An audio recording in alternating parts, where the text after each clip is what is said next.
This one is for the 8th city. Yeah. Franklin, what's up? So cold, what's up? Put your hands up, put your hands up, put your hands up, put your hands up. Say oh, say oh, say oh. Terrell, yeah. Welcome to another episode of Live from 58. My next guest come up right here in Franklin, Virginia, and he left, he went away, came back, and he's doing some really great things in the city. Marshall Rabil.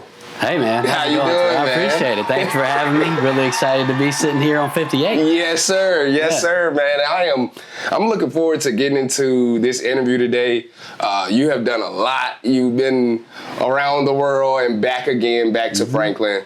And you've just done a lot of great things since you've been back in this area. Well, I appreciate that. Yeah, I'm trying. Yeah. So, first thing is, for people that don't know you, who is Marshall Rabil?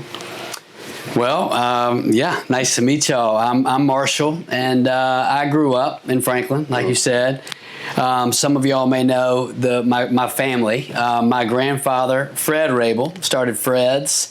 He was a hobo during the Depression and ended up back in Franklin. He used to ride the rails. He left home as a teenager and wound up back in Franklin at his uncle's bakery. And that's where he started Fred's restaurant, which was just a few yards away from the railroad tracks, which is kind of cool. And that's the oldest restaurant and one of the oldest businesses in Franklin. And so he had 3 boys, David, who works there every day, Johnny, and my dad is Frank Rabil. And Frank and David and Johnny grew up above Fred's restaurant on Main Street in Franklin. And so growing up for me, I'd go to Fred's, and that was like going home, and it was a really interesting place to grow up because Fred's is a unique environment. You've got, back in the day when I was growing up in the 80s and 90s, the Union Camp was still rocking and rolling, and you would go in and you would see kind of the suits, like our financial planners, our accountants, the sales team, the marketing team were in there having breakfast, but you also had the guys who had just got off from the 11 to 7 shift in there having beers and dinner at the bar. So it's a really interesting fusion of culture and a really great place to grow up and get to know a lot of different people. But so that was kind of, I grew up at Fred's in Franklin a lot, and then on the other side of my family, Dot and H.J. Hubbard started Hubbard Peanut Company in Sedley, Virginia, out in the county. And so Hubb's Peanuts has always been a big part of my life as well. And I grew up going to Sedley and running around on the production floor and learning about cooking peanuts from Vernon Parker and all of that. And so, I'm deeply rooted in this community on both sides of my family with small businesses that have, I think, been an important part of my identity and who I am and why I am here now.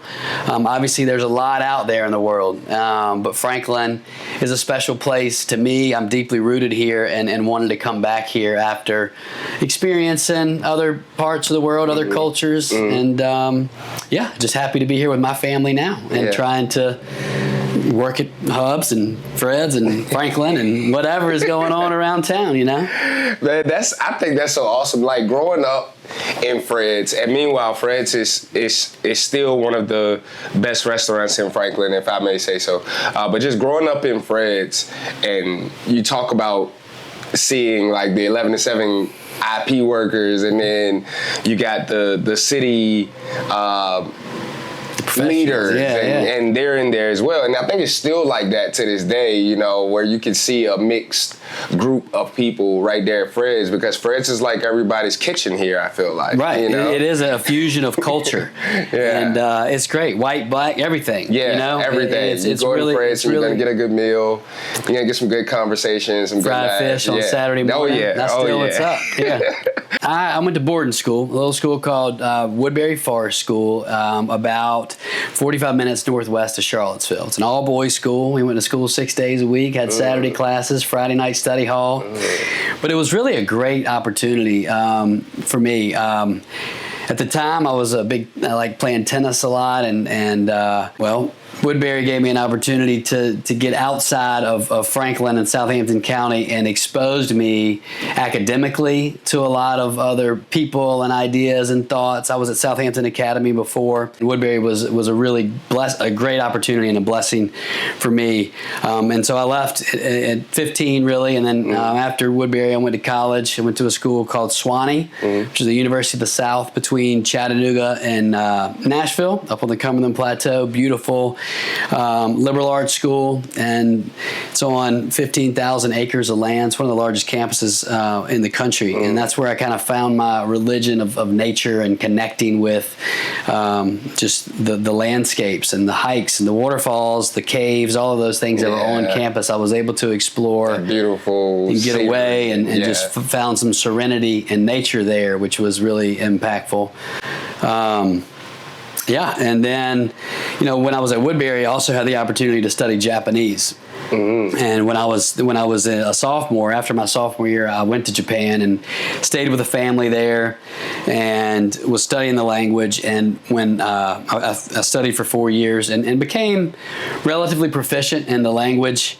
And so when I finished college, I knew that I wanted to travel. And I needed somebody to pay for me to travel.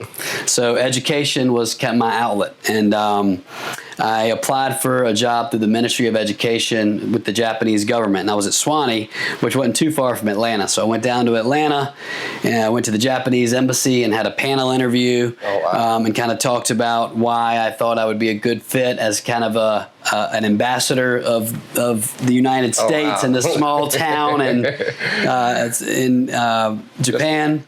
And had some language ability, so Japan was my first stop internationally. I spent a couple of years there. At the time, I was on a different path. I was on an international education path, experiential learning.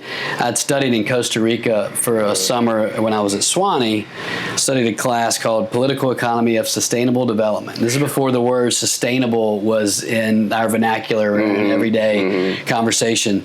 But it really opened my eyes to experiential education and how travel opens your heart and mind, right? Like that time in Costa Rica. And so at the time I was thinking I wanted to start a school where you basically spent a year in Africa, a year in Asia, a year in South America, and a year in Europe. And you got this comprehensive educational package from traveling and experiencing culture. So that's what I was working on in my 20s. And that changed after a trip in India. In India, when I led college students after Japan. I led college students on study abroad trips. I worked for an organization called Carpe Diem International Education. This was a perfect organization to kind of continue to help me build my international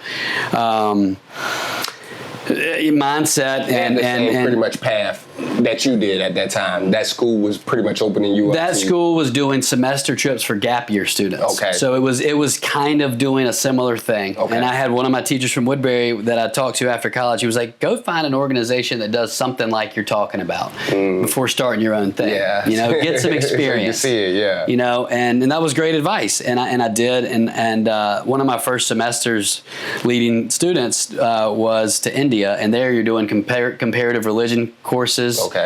And you're doing all sorts of different service projects. Every one of these semesters with Carpe Diem had a service component, whether it was focused on healthcare, education, food insecurity, whatever it may be. There were different projects that you would focus on for a couple of weeks at a time and then move to the next area. But during this the comparative religious class, we were studying Buddhism, Hinduism, Islam, and Christianity, because India is an incredible fusion of global religions. I was kind of meditating on my why and the purpose of what I was doing, and I was traveling, and we were doing these service projects, and it was like, all of these things that I'm doing abroad and other places, the issues are right here at home, right? And so there's things at home that we can bring, some of our business back to home and get business involved with overall social movements in some regards, right? Like how to address poverty at home, how to address education at home. And so like that's been part of my mindset is like, well, we've got a business that is really deeply rooted into this community, and it can be a vehicle for addressing some of the issues that I felt passionate about from an educational standpoint and a service perspective.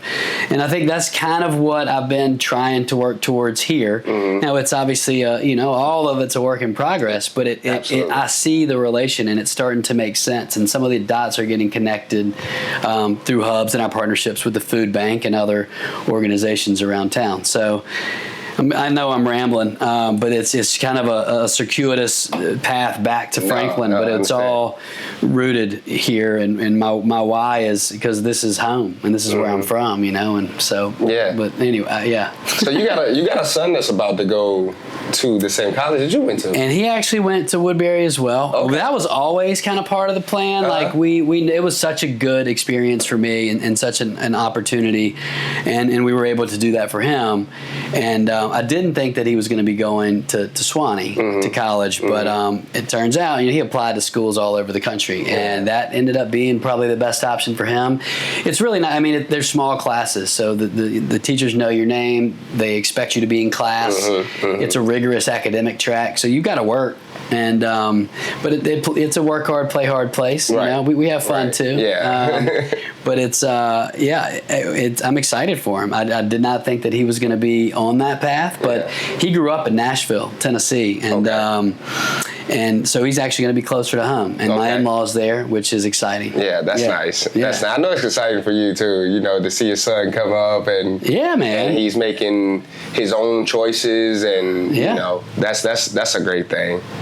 And you came back to Franklin in 2016? So we moved back from Nashville. I went to Nashville. I actually worked at Whole Foods Market for a while because I was trying to learn more about the grocery industry, and I really liked that company culture. I read a book by John Mackey, who was the founder of Whole Foods before they sold to Amazon. It's called Conscious Capitalism. And while I was at Whole Foods, I was a specialty foods buyer, and I was really trying to learn the grocery industry and sell Hubs into Whole Foods in the South at the time. And I just really related well to the company culture that Mackey built at Whole Foods, and thought that conscious capitalism was a great playbook on how to lead an organization and how an organization can get ingrained in your community. So he reiterated some of the things that I was thinking about during these meditations in India. But it was like, so company culture and corporate culture doesn't have to be all about profits. It's about all of the people in the community and all the stakeholders that are involved.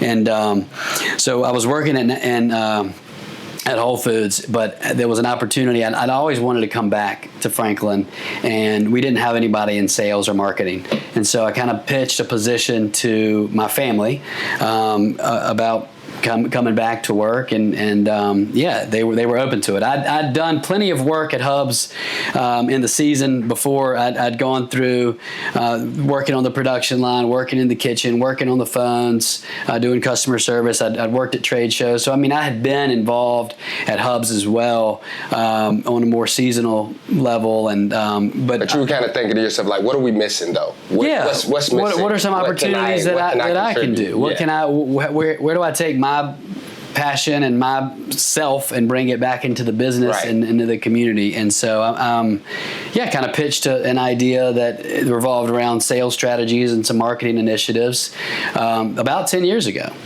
We moved back in August of 2016.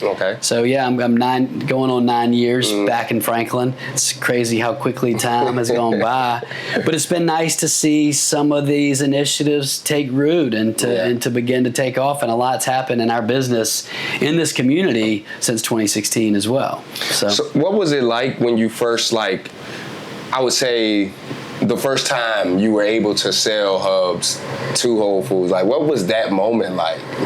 Well, that was very exciting, right? Because Whole Foods is a big company, and so obviously working in the business gave me an education on what it took, and so being able to get our product into Whole Foods, and then I was able to take our product to, at the time there were about 30 stores around the South, and I had to go store by store, and so I was able to go into each of those stores and convince the grocery buyer to buy our product, and then I would go to all the stores and I would demo our product, and I would say, hey, you want to try some Hubbard Peanuts? Come over here, and I'd be sampling peanuts. So you were really on the ground. Oh, totally on the ground. Boots on the ground at store level. Just, hey, you want to try some peanuts? Hey, you want to try some Hubs? Yeah. And but that gave me a lot of experience engaging with customers face to face.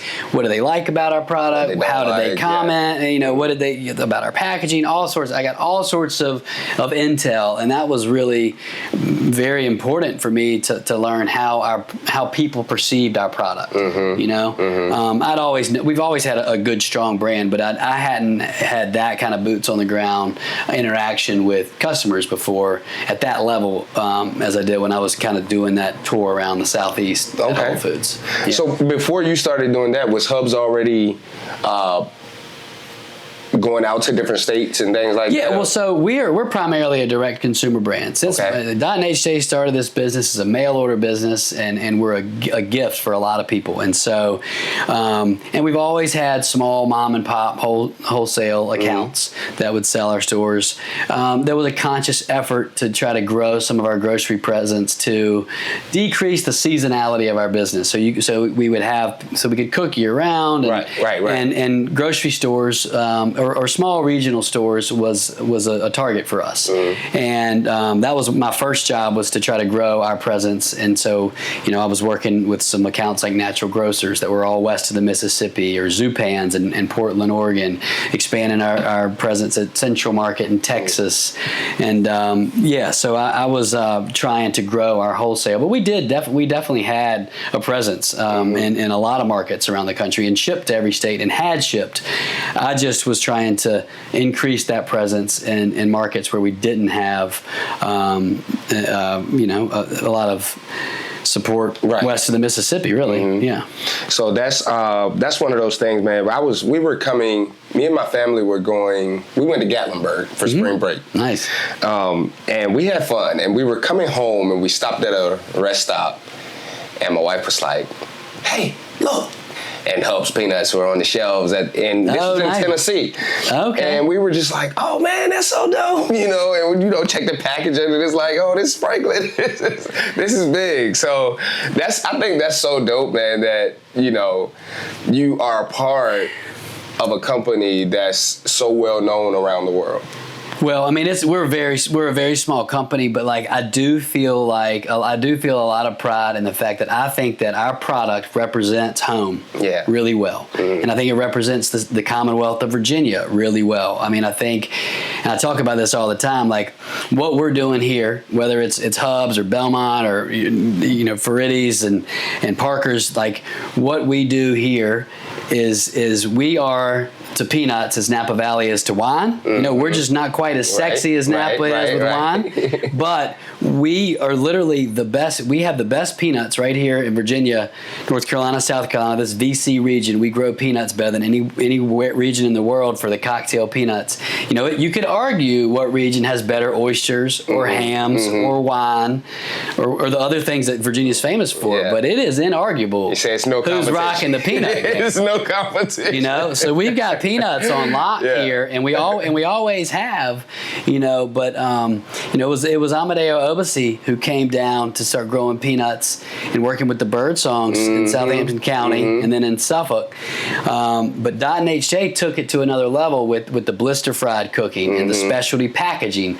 So now we've got a product that really represents our region well, and I think that it's something that we can be proud of, and it's something I talk to our team about a lot, because I am proud of it. I feel like we're rooted in this community like a peanut, right? And we're able to expand our presence with our brand around the country, and it's amazing to see, and it's the people, how they engage with it. Not just folks from here, but people that I've never met, but that send us messages about how much they love our product, and it really is special, and I'm proud of that for sure. You came back from Nashville, stepped into a leadership role, at Hubs.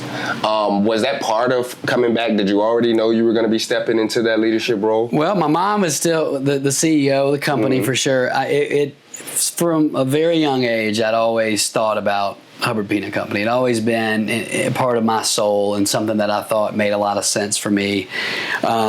Leadership itself is something, even at the YMCA growing up as a teenager, I would go to Blue Ridge Leader School and I would volunteer at the Y, and I was always, and the courses that I took at Swanee were, I was a history major, but I loved the history and leadership, and then leading the college students. Like it's been something that I've been working on and trying to learn and study, and I read a lot about leadership and different biographies of leaders, but like it's not that I just stepped into it. It's something that I've been working towards. I think, and I'm hopeful that I am going to be effective. Yeah. And that's a challenge because we have a successful business, and small family businesses going from first generation to second generation is very tough. Going from second to third, it's less than 10% make it, right? And then going from third to fourth, and we have a fourth generation already, not working currently, but so I've always been really conscious of the failures that are out there. Right. So I'm really, surrounding myself, and my mom has done a really good job too, making sure that we have a great team, because honestly, dude, without that, none of it matters. It doesn't work. So I'm just a piece, but it really, it starts on the production floor and everybody paying attention. The quality is important, and I don't get to see every peanut that goes in every can, but we have people that are making sure that we do, and that the packaging is straight, and that everything is presented well, and that when we answer the phones, we answer with a smile, and that we are taking care of our customers, and all of our supplier relationships. There's so many people that are involved in this that it's really, that is the most important thing about leadership and business, is surrounding yourself with people that are smarter than you. It's a lot of pieces keeping that train going. 100%. I'm sitting here talking to you. We're still they're in Sedley right now, making sure that things are working. Right. And without that, this doesn't work. And so I am so appreciative and grateful of the team that we have. And that is the most important thing that you can do when you're building anything, is to have a good group of people around you. Yeah. Is it any pressure on you knowing that one day, like you just said, when we change in generations and we're taking it into it, is it any pressure, on you, I want to make sure this thing keeps going? I have put pressure on myself. I do think that it represents this community, and I think that I want to succeed to take care of the people that we're working with, and I think that we can do a lot more, and I'm excited about it. Absolutely, there's pressure, but I also just really feel excited and blessed, and I'm not stressed about the failure as much. It's more about how do we just keep cranking and keep growing and keep going to the next level. Right. Because I see that we're still a baby business, and there's a lot of opportunity to continue to grow and evolve and develop our partnerships and integrations with the community and so forth. And so, I do feel pressure, but really I'm just excited about the opportunity and fortunate to have the opportunity. I mean, I've been given a lot. I mean, I really have. From the education is the biggest gift, and then the ability to know that I could travel. But part of that was knowing my grandfather Fred was a hobo. So at a young age, I knew that traveling was you could do that. Right. You can hop on a train, even if you don't have any money. And you can be in California. So that was inspiring to me. So I knew from a young age, and I was excited. A lot of people are homebodies and don't want to leave town, or don't want to get on a plane or a bus or walk. You're right. You're absolutely right. But Fred, knowing that he did that with nothing as a teenager, I was like, oh, dude, this is and then to look and see what he ended up doing. You know, that's even more amazing. And so I am just grateful. I'm a product of two really great families, and that is important, obviously. So I'm lucky, 100%. Like, and there's no question there, and I don't take that for granted. Yeah, I'm very lucky, and I'm trying to do the same for my kids, man. Like, you know, you're a dad. Like, we want to do what we can to set our kids up. Yeah, man, and I just am blessed that I was set up for success, and now I got to take it. And run with it. Yeah, that's right. When you think about, like, I would say, like, the peanut industry, and I learned a little bit because I got a whole separate story about it, but I didn't know that so much go into the industry, you know, until I came in and actually learned. Like, a lot of people wouldn't know exactly how hubs function on a day-to-day basis. But I want to go and talk about something else that you guys did, and it was purchasing the old Farm Fresh building and opening up the Hub's Vine. Sure. Can you talk about the Hub's Vine a little bit and what that is and what y'all do there? Absolutely. Well, I mean, to the first part of your statement was how much goes in the peanut industry. And right now it's planting season, right? And, you know, around here, like, we're an agricultural-based economy. And without our farmers, we're also nothing, right? So, like, yes, we've got the people that work with us, but we've got farmers, we've got shellers, we've got blanchers, we've got all of the people that are trucking product back and forth before we even touch it. It starts before they get to settling, basically. You know, it's in the seed right now going into somebody's land, you know, so it is such an important part of this community because it really impacts so many. And, but so the Farm Fresh, which was my favorite grocery store, I was really sad that closed. But the moment at the time, we had been looking for new space. We had drawings for building out in Sedley. We had looked in Suffolk. We had looked at the industrial parks around town, and we had plans to build. But then Farm Fresh went on the market, and my mom, the day that happened, like, we were looking for stuff, and so she went and met with the owner of that facility, and so we put an offer in, and we negotiated for a while. We needed more space because we were, I mean, Sedley. Well, you'd been there, right? So it was tight. The warehouse was tight, and we were storing a lot of the stuff off site, and we knew we wanted to get into chocolate manufacturing. Our chocolate partner was in Norfolk, but it was called Old Dominion Peanut Company. They actually sold their business to a company in Denver, and then they sold the business because the real estate was more valuable in Norfolk than the business was. Right. So there was a void in the chocolate market, and that was a good item for us, and it was a growing item, and we knew we wanted to get into some chocolate manufacturing, and so the Farm Fresh space gave us the ability to have shipping and warehousing, but we took the meat department and the beer cooler, and we converted that into a chocolate enrobing line, so a production line, and then the wine area and where kind of the meat and chicken and the lobster used to hang out, we turned that into our packaging line. Yeah. The seafood department is now our candy kitchen, where we make our Heavenly Hubs, we make our cremes. Okay. And it's an experimental kitchen for us. The deli and the bakery, because of that, we had the ability a lot easier than it would have been to buy all that equipment, to start kind of the Hub's Vine marketplace, where we have a place for lunch. So we have a whole team now in the kitchen there that's repurposing, like upcycling all of the stuff that was in the Vine. You come into the Vine and you'll see a lot of the refrigerators and the shelves and a lot of our kitchen equipment. Pretty much everything there was repurposed from Farm Fresh. So when we bought the building, that was good. All of that stuff conveyed with us. That was part of the deal, is we wanted to take all of that stuff and reuse it. And then we have like the 7,000 foot event space, which is what the public sees, and that's the Hub's Vine. And we had the old Starbucks counter, so that was easy to kind of convert. We had the customer service desk, and the bathrooms were there. Right. And so it was, we knew, honestly, Dot, my grandmother, talked about having a kind of a roadside stand where people could come and get a ham biscuit and some Brunswick stew when they picked up their peanuts. Oh yeah. So this was something kind of in the works since her vision from the 60s and 70s. It took a while to get there, but that's all right. And it's been really fun, and it's been I feel like a nice community center.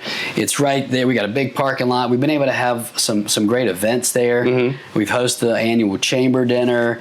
We've had a number of different fundraisers and weddings. We've had a prom. We like to host. I'm a big music fan. Mm-hmm. Music has been a huge part of my life, and I like supporting local artists. And so we have had a series for the last several years called a singer-songwriter series. Mm-hmm. And that's where I've wanted to give artists a platform to play original music. Mm-hmm. It's one thing when you go to a brewery or a restaurant and you got somebody in the corner playing cover songs. Yeah. And they're just kind of background music. Mm-hmm. But a lot of these guys that we've been hiring to play are amazing artists and incredible musicians. And the 757 in Richmond is full of incredible talent. Absolutely. And so it's been an opportunity to give them a platform to play their music and to tell their stories and to put their art out there. And I like when people come, I say, hey, this is their show. I make people buy tickets because I want them to feel like they're going to a show. Yeah. And they're not going to listen to background music and hang out. I mean, yes, they're going to hang out with their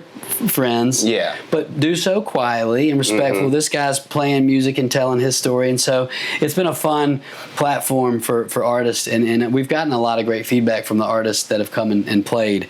And that's been a lot of fun. And and we've got the Homegrown Harvest Festival that we started. This will be our third year there. And we're bringing in guest chefs and guest artists and using the Vine as a hub. And then we going out to farms like River Road Farm and Goose Hill Farm to celebrate the bounty of Virginia. And so the Vine has given us space to do that. And then because it was more space than we needed, when the food bank first moved to Franklin, I knew I wanted to get involved with them too. Like that was. I mean, food. When I was in Guatemala, I was talking to a feeding service basically, and they were like, nobody can go to school and learn if they're hungry. Right. So what's the first need is taking care of food. That's right. Your stomach. Eat. You are not going to be able to learn to read and write if you're hungry. Yeah. And so obviously that's a basic need. And when the food bank moved in, they needed space for their backpack program. So we had a warehouse where the old produce section was, and we gave them that space. And we had different civic organizations that came in and made the backpacks that were distributed at the schools, and so that has been a really nice partnership with the food bank, and we've continued to partner with the food bank and work at Izzy's Field, which is the first farm to food bank project in the state of Virginia. Pastor Jett donated the land.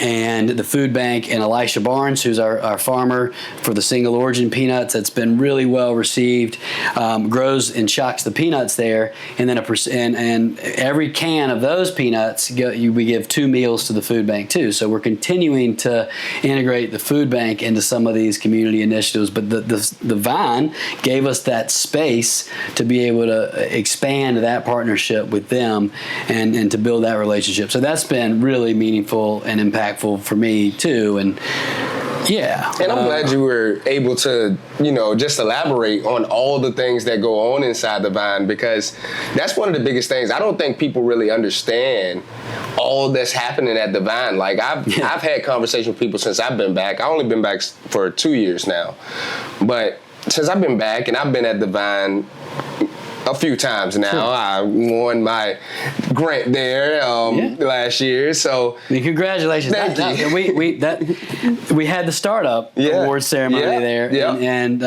you won grand prize. And without the startup from Franklin Southampton Economic Development, we might not be sitting in this room. Right, exactly. So that was really major. Cool. And congratulations! Thank you, man. Thank you so much. It was major. And I was in there like, okay, we're going to Farm Fresh. I only know it's Farm Fresh. They're like, well, it's Hubs. So getting to see it and see how beautiful it is and how you guys transformed it, and people wouldn't even know all that's going on in the back. Like, hey, they're making candy back there. They're making chocolate covered peanuts and everything. And you just thinking they're eating a sandwich or something. Right. Well, that's kind of what's fun about it. There's a lot going on. Yeah, and I think that's good, because you talked about at the beginning, you talked about wanting to dive more into the community and giving back to the community. And with the food bank, that's definitely a big thing right there. Being someone who has utilized the food bank myself and have needed those resources myself, that's a big need. Like you said, the food is a big need. Yeah.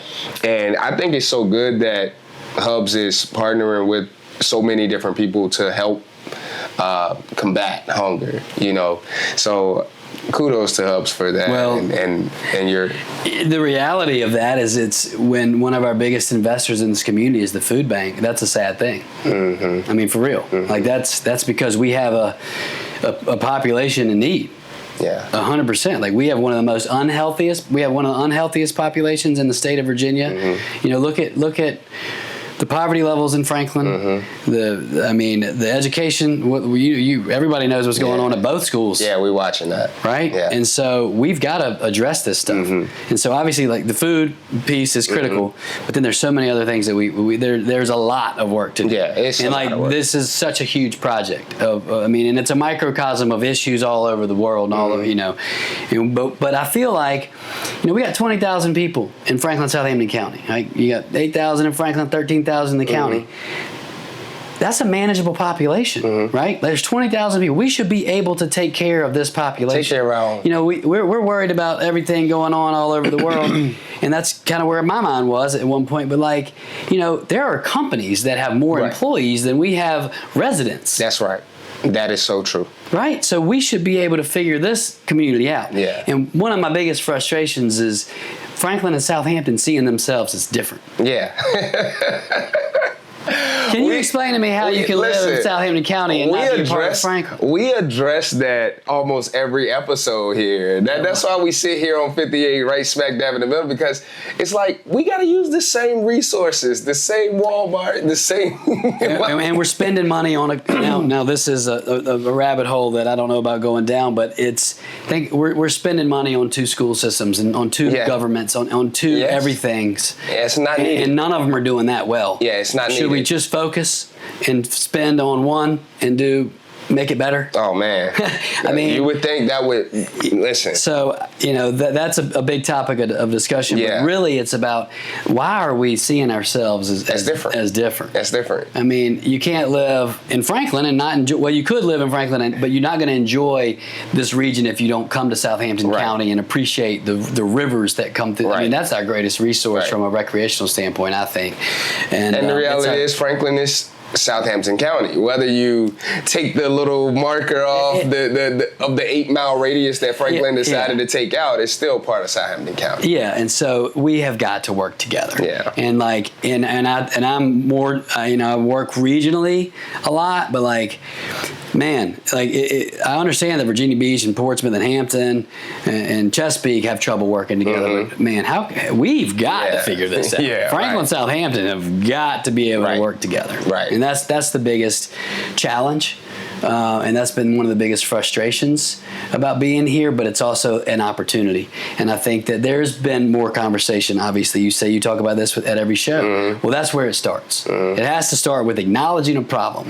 And then we have to figure out how to address that problem in a way that is equitable and sustainable for both areas. And I don't know what the answer is exactly, but I know where we can start. Right. And it's at least accepting that we are the same. Let's just go to Google Earth for a second and just minimize yourself for a minute. In a second, you'll see that you're outside of Virginia, then you're outside of the Southeast, then you're outside of the country, then it's a whole world. And you shrink back and it's like, oh, wait. We are neighbors, and we have to figure out how to work together. Like, why are we zooming out of our own region? Makes no sense. Yeah, you're right.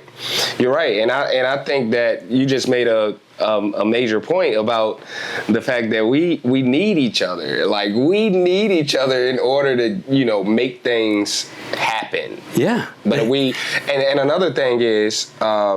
An area that was deeply racially separated and things like that, and it's like, hey, we gotta find a way to come together, dude, and move forward 100%. I mean, our African American history is one of our greatest assets. Yep, absolutely. There is no question. Absolutely. don't know if you know the story, and I think this could be a major motion picture. John Brown was a slave who was born in Southampton County. He was sold down to Georgia, and he wrote an autobiography. It's a great read, but he escaped in Georgia and went up the Mississippi into Canada, crossed over to England and wrote a biography. But he started here in Southampton County. That journey is one of the most improbable, amazing stories on the planet. Yeah, you just introduced me to something. It's amazing. Check that out. And then, and then you've got obviously Nat Turner's story. Dred Scott was born here. Nat Turner, I know he's a controversial figure, no question. But that is a story that we have to figure out. It shaped American history. It definitely. I mean, you can argue if it led to the Civil War or not, whatever. Right. But it was very impactful and a very important, powerful story. Yeah. And we have to figure out how to embrace that. And we've got 5 HBCUs within an hour and a half from us.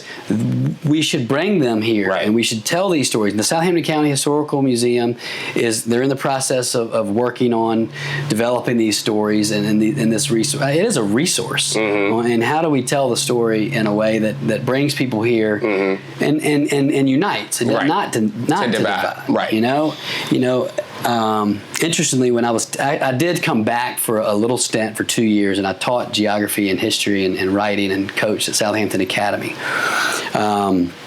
which we know the history there, right? It's a white flight academy, but it's an amazing school and opportunity in this community as well.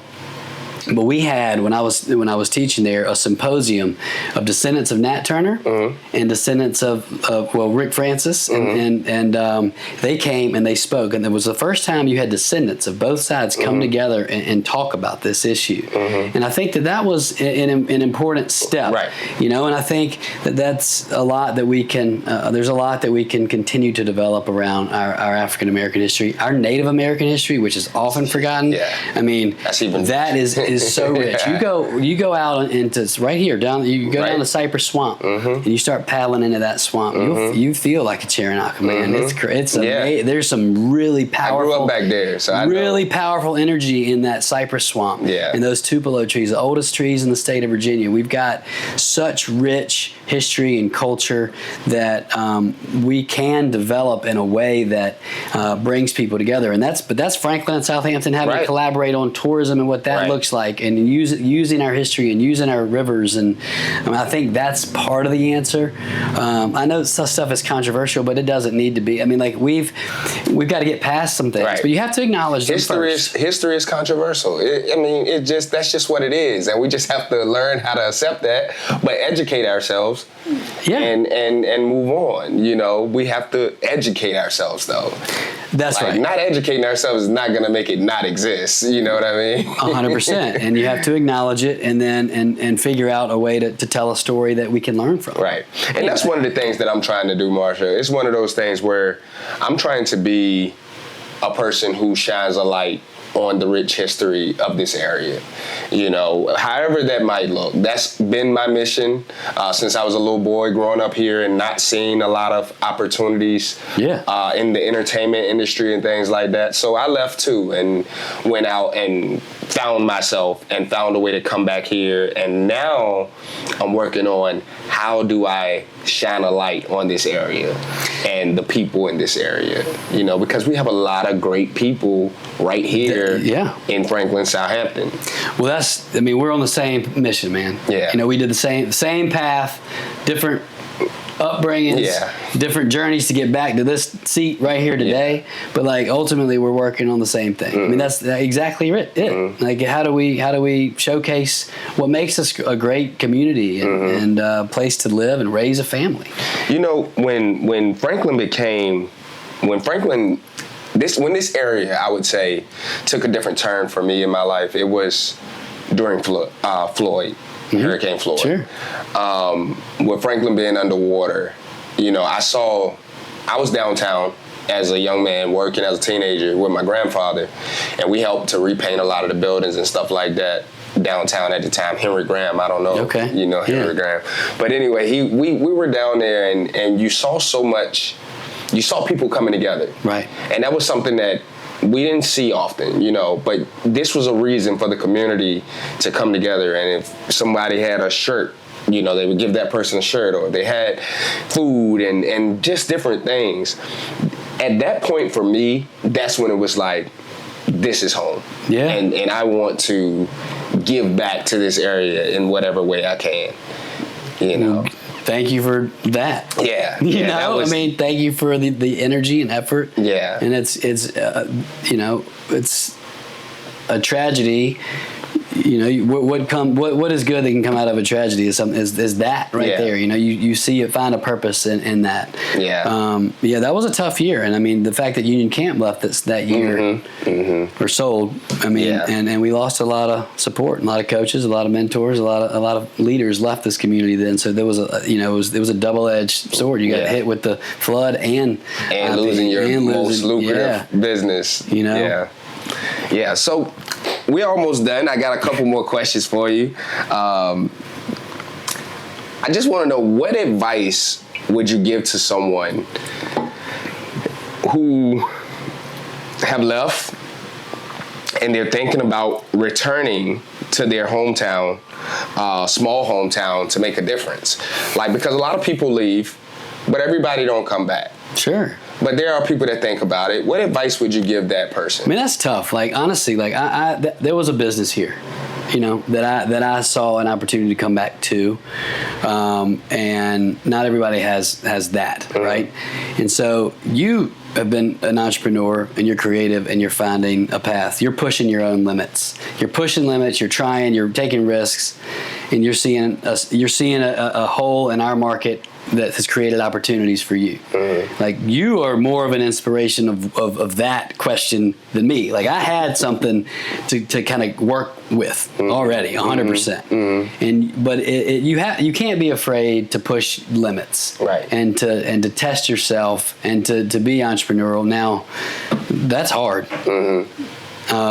We don't have the existing jobs here that you might find in Richmond or Virginia Beach. But in this day and age, you can come back and live here and get involved in this community. You can work in a lot of different areas in a lot of different ways, right? The pace of life here is one of my favorite things. Mine too. I leave my house and I might get stuck behind a tractor for a second. Yeah, it's a chill ride to Assembly. And after living in Atlanta, listen. But you have appreciate to that. Yeah. Nashville was the same way, and I just love the pace of life and the people here. Obviously, we don't have all the same amenities, but now it is easier to get stuff shipped to you. Yeah. But you're the example of that, and so what made you want to? What made you want to come back and? I think for me personally, it was. Of course, you always, like you say, you have the family, you have the blood line that's here. But for me, it was never about running away from home. It was more so about learning what I needed to learn in order to come home and do it the correct way. When I actually got out there, though, I wasn't expecting to come back. I thought, oh man, I'm about to make it now, and now I'm about to blow up, but then life will show you some things, and then I started having revelations like everything that I've started building for myself here, I can do that at home now. Right. Social media and things like that have made it a lot easier for us to get our product out there and be a creative, and more people can see it. And it was just one of those things where when I came home from Atlanta, that's right at the time when the acting market had dried up and the writers were on strike and the actors were on strike. So a lot of the jobs that I used to get, I wasn't able to get those jobs anymore because now a lot of the A-list and B-list actors, they're now taking the smaller gigs and things like that just so they can keep working. So my market was kind of drying up in Atlanta, and it was just one of those things like, hey, come home, you got a support system. Me and my wife, we got kids, so they get to come home, be back with family and things like that, but also just not getting complacent and saying, okay, I'm just gonna come back and just fall into what everybody else do, and just I'm gonna come back and I'm gonna keep pushing. And we pretty much lost a lot in that transition from Georgia back to Virginia. But it just never like swayed me. I just kept on pushing, kept on trying and learning, and I try to learn something every day. That's my thing. You got to learn something new every day. You know? Because life will teach you some lessons whether you are ready for it or not. Life will still teach you some lessons, man. No doubt. So I got just some rapid fire questions for you real fast. I want to. What's your favorite place to grab a bite to eat? Now you can't say HubSp. Sure. But what's your favorite, or friends, man? No worries, I got you. What's your favorite place to grab a bite to eat in the area? Garlic chicken from China Express. Oh man, yeah. Oh yeah, China Express. Yeah. Listen, China Express garlic chicken is my go-to. Yeah. if I need a little. All right. You heard it here. Hubbard Peanuts. Best way to eat them: plain, chocolate covered, or in a recipe. Plain salted right out of the fryer in Sedley. That's it. No, you can't get better. That's it. I mean, yeah, it's like buttery popcorn. Pause. It's so good. Because I know that to be true. That is actually true. Yeah. I didn't even know that it was a thing. But if you eat them hot, it's just like something totally different. Yeah, you got to come see me to do that. But it's but that's the best way to eat a Hubbard peanut. Exactly. Yeah. Yeah. Marshall introduced me to some hot Hubbard peanuts. That was good. One thing most people don't know about you. Man, I just talked about a lot. Is there anything that you just left out that people might not know? Man. Well, shoot, I said so much. I'm an open book, dude. What do they not know? I mean, there's a lot of things people don't know. But yeah. I mean, yeah, I spoke Japanese for a while. I talked about that in the interview, but that's probably a little strange. Could you give us something in Japanese right now? I'll do a little jiko shokai, which means self-introduction. Watashi no namae wa Marshall Rabil desu. Oh, that's cool. That's cool. My son wants to learn Japanese. He wants to go to school. And he wants to travel abroad, and he wants to go to Japan and experience Japan. So that's like one of his major things. He's an upcoming senior this year. Ikimashou. Nihon wa sugoi tokoro desho. Oh man, Trey, you hear this? I don't know what he said. I'm gonna ask him if he knows. Ikimashou means let's go. All right. I'm gonna have to learn that one. Morning person or night owl? Morning. I grind in the mornings. I like to get up, get a little exercise, go to work fresh, and morning for sure. By the evenings, I'm ready to kind of wind down. Yeah. I like to read before bed, settle in, and then I like to be in bed by like 10. Yeah. Anything else too late? Yeah. I'm a morning person right now. But I mean, that part of that is just the grind of getting up with kids going to school, and my wife is a teacher. My daughter's in first grade, so we're up. I understand. Yep. I definitely understand. And if you could give your younger self one piece of advice, what would it be? I'd probably give myself a lot of advice, but well, there's a saying my dad talks about it, all the time, and what that Fred would say, and it's the good Lord gave you 2 ears and 1 mouth for a reason, so you should listen twice as much as you speak. That's and and that's still probably true for me. I say a lot of times what's on my mind. I think before I speak. Yeah. But sometimes, you don't want your mouth to get you in trouble. That's so just kind of, be calculated with what you say. And this is obviously an interview where I've said a lot of things that are probably controversial in this community, But but that's because I have been listening, and I think that it is important to make sure that you're listening and understanding, and then you're speaking with understanding, and you're speaking with empathy, and you're speaking with compassion, and you're speaking with clarity. Now, I have trouble with all of those sometimes, but make sure that you're listening before you're speaking. Nice, man. I think that's good. I think that's good advice for anybody. That's good advice for anybody right there. Not just your younger self, but for me, for everybody else, my kids, everybody. So thank you so much for that. And just thank you again for stopping by, live from 58. And man, it's been a lot of fun. I've enjoyed chatting with you. I think we should make a movie about hey, listen, John Brown. Fed was his nickname, and I think as a film producer, an actor, maybe play him. I know, and that's definitely something that's on my radar. So we definitely got it's an incredible story, man. That nobody knows. Yeah, I'm definitely intrigued now because that's something that I've been looking to do anyway. Yeah. To show this area, you know. But again, just thank you so much, Marshall. And if you're looking for Marshall, where can they find you at, Marshall? Most days at the HubSp, man. I would go to He's somewhere working. He's somewhere working. And when is the series coming back? So we've got the next artist that's actually coming is not until July 18th. I think that's a Thursday. Okay. It might be the 19th. But Bebo Whitehead is going to be in town, and he is a singer-songwriter that moved to Nashville, and they had a local band here called Hog Bear. Okay. And they're having their very last concert ever at Fred's on that Friday night. I think that might be the 19th maybe. But Bebo was doing a solo show with Steve Hudgens, who plays bass. And Steve actually makes his own guitars and bass out of like cypress trees. Oh, wow. Really that's cool. Nice. So the two of them are going to do a little show in July.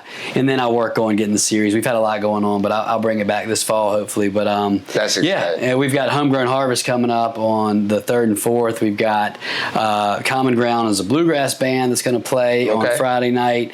And then on Saturday, we've got Local Dead People, which is a Grateful Dead tribute band made up of guys from Kendall Street Company, which is a jam band out of Virginia Beach. They're great.